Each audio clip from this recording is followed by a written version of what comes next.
Penggunaan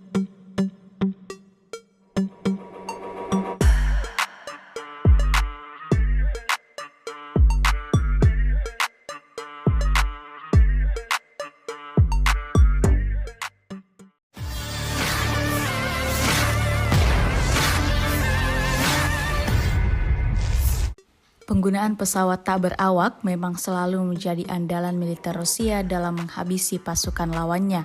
Terbukti baru-baru ini drone dari Brigade ke-110 dikabarkan lagi-lagi menghancurkan posisi musuh. Rekamannya ramai beredar di media sosial Telegram pada Selasa 16 Januari 2024. Dalam rekaman tersebut memperlihatkan detik-detik drone kamikaze dan drone serang dari Brigade ke-110 Korps Angkatan Darat Donetsk ke-1 membakar posisi angkatan bersenjata Ukraina, mengubahnya menjadi reruntuhan dan menimbulkan kerugian besar pada kelompok militer Ukraina. Namun, sampai saat ini tidak diketahui pasti ada berapa jumlah korban jiwa dalam insiden ini.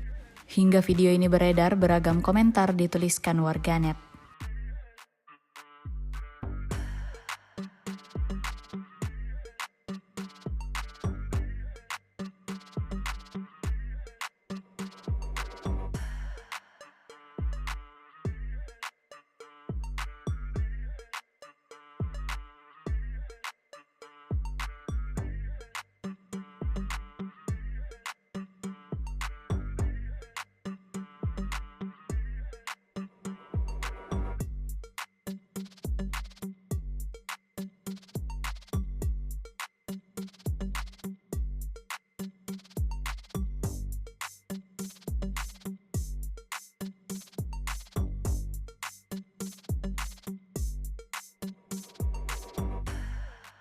Download Tribun X sekarang, menghadirkan lokal menjadi Indonesia.